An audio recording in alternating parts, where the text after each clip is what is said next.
on block 20 of Jackie Loos Junk Gal 63 Studios 2026 Stars and Stripes Quilt Block Challenge. Block 20 is the quarter log cabin. These blocks all come out to be a 12 by 12 square. The next video that I'll be putting out will be connecting all of the blocks together to finish our quilt. Hi there, I'm April Sawtell and welcome to my channel. If you haven't done so already, you can print this packet right off on Jackie Loos Junk Gal 63 Studios. Go in her description box and she'll explain how to print all of this off.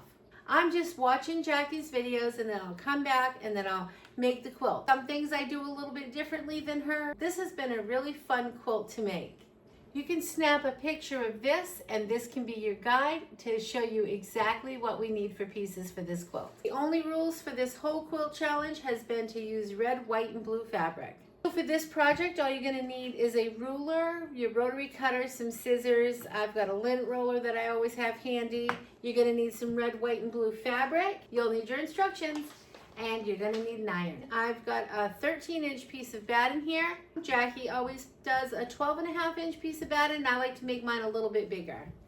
And I'm gonna have a piece of backing. I'm gonna have my piece of backing at 13 inches. I've got blue because I've been alternating red, white, and blue. If you notice that I have a couple pieces in my demonstration, it's just because I'm making 2 quilts for this quilt challenge. Just go ahead and read the instructions. If you want, you can just write these down as well. So to make this quarter log cabin, you're just going to look at this one and see how to cut your strips and what size to cut them to. So I've got all of my strips cut according to this. I've got mine all lined up. On each one, I've clipped on a letter. That way I know what letter to be grabbing. According to this, after you've cut all of your strips out, we're going to start piecing these together. This is going to come together very quickly. I'm going to follow along with Jackie and I'm going to do as she's doing and I'll just keep showing you as I go here. When you look at the diagram that you can print off on Jackie's site, I can see here that my 2 F's are being sewn together and that the blue is going to be on the bottom at all times. So grab your 2 F's and let's go over to the sewing machine. Yeah. You may want your pins for this project too. I'm going to actually just do everything at my sewing machine and I'm just going to bring all of my pieces right over here. I'll have my diagram right here so I can follow this as well. I'm also going to have my pins handy in case I feel like I need them. I kind of don't think I will need them, but we'll see. I'm just going to put right sides together of my F's. This is my blue and white. I've got my set in about a 2.5 and I'm going to sew 1/4 inch all the way down. You can finger press this open, turn my dark side up, and I'm just going to give that a finger press right there so the seam falls to the dark side. Jackie will be opening her seams. I'll be pressing all of mine just to the dark side. Any way you'd like to do it is fine. One thing we'll just have to keep track of is that the blue at all times is going to be the bottom of the block. So now we've got blue and white, just like this. We are going to need to add a white piece over here to the left. Look for your white G and line that right up along the edge. I won't be doing any pinning here, at least on these ones. They're very small. I'm going to sew 1/4 inch all the way down. Okay, so then what you're going to do is I'm going to flip this over. Because I've got the darker fabric here on the top, I'm just going to set my seams that way. Because no matter what, my seams will end up showing through on these whites, but I'm okay with that. And it may give a little bit of extra bulk, and that's okay too. And you can see in the diagram, we've got blue, white, and white. So we've got blue, white, and white. We're going to put a E red on the top and lay that right on top of the white. Remember, the blue is always your base. So line those up together and you're going to sew 1/4 inch right sides together. Now you're just going to keep your red side up and finger press that down. You're going to want to really give that a good finger press, or you're going to want to press that. You just want those seams to be nice and flat for the next piece. Okay, I found my H, putting this on the left hand side and lining right sides together just so you're 1/4 of an inch. Then you're just going to want to finger press that really good, or press it. You can see how it's coming together already. Now we've got the blue, the white, the red, and we're going to come up to the blue now. So we need a D, and we'll use the D blue. Just remember to stay to your left-hand side. Just always remember to keep this blue open. And so you're 1/4 of an inch. Now we're on the eye. We're going to do the same thing. That's for the blue. Finger press really good. Now we're going to come back to a white, and that's going to be a C and a J. So let's find the C. Remember to leave this little blue by itself so you know that that's going to go right on top of this blue. It's cut the same size, so you will know.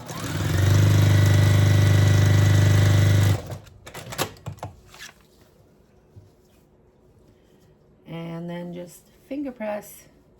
And now add the J to this side.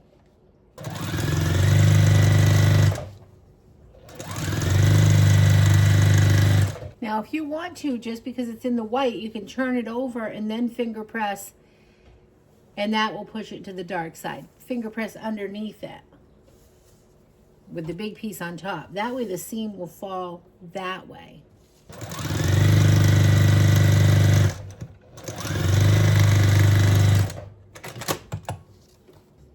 All right, it's coming along really good here. Now we're going to come right up. Just go ahead and line up your G red. Just making sure your seams are lying flat underneath too. You just wouldn't want all that bulk under there. I'll keep the red facing up and push my seam so the seam will fall to the red side, right over to the dark side. And now this will be our last piece for this block. We're going to add our red over here because we're going to be leaving our blue open here, so we know that the red's going to go over to this side, and this will be the letter A.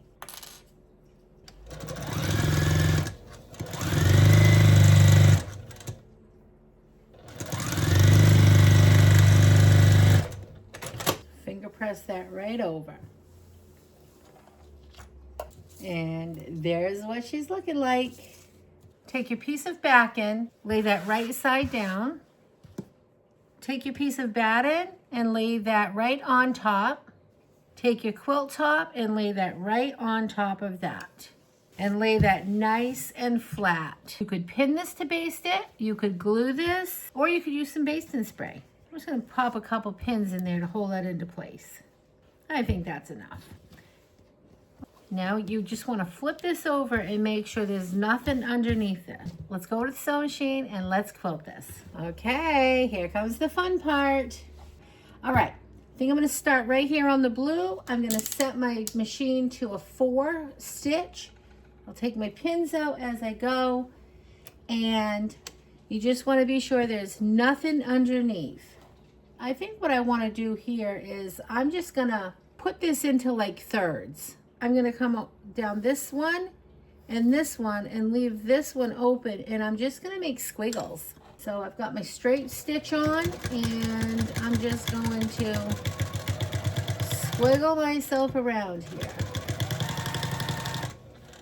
And then I'll just measure it out by eye, and I'm just going to squiggle. And I'm going to do it again on this third up here. And just make my squiggles. And I'm just eyeing all of this. Got to take your pins out as you go to make sure you're getting this nice and flat. And then I'll pivot and come down this third.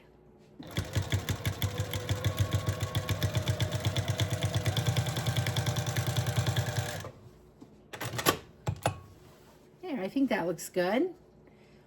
Now I'll pull that pin out, making sure all this is laying flat.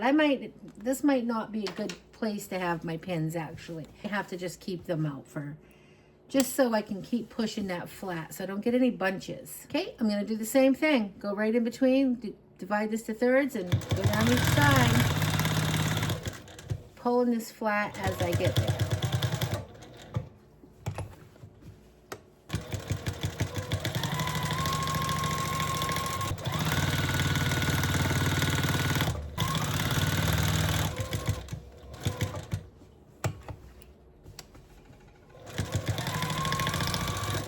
I love those bubbles.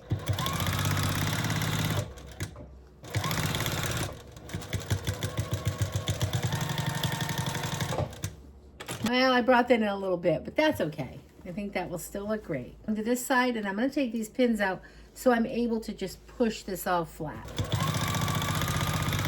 Ow. And those pins got me. Yeah, the pins are kind of holding it into place, and I guess I don't really want that, so.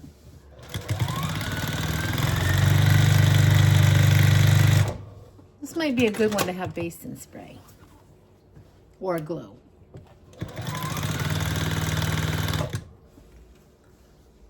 Or just keep pulling it out.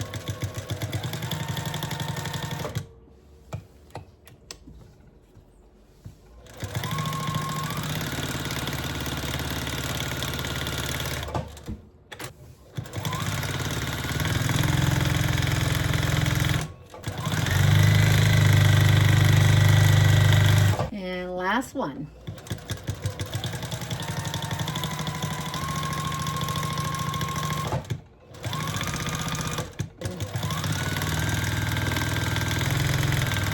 This is how she's looking. We'll square this right up to 12 inches. And I forgot to tell you, you're gonna need a ruler for this.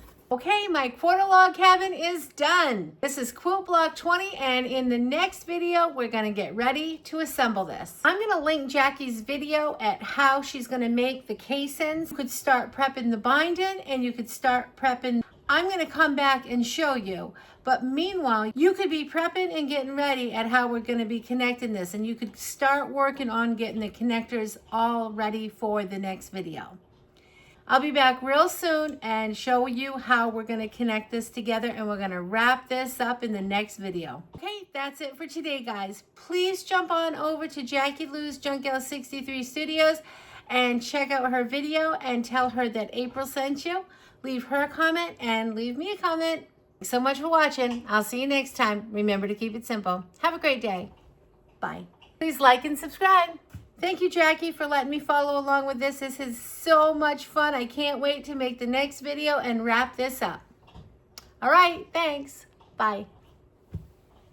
Oh yeah, don't forget to sew 1/8 of an inch all the way around your quilt block when you're done. That way it'll be ready for us to start connecting these.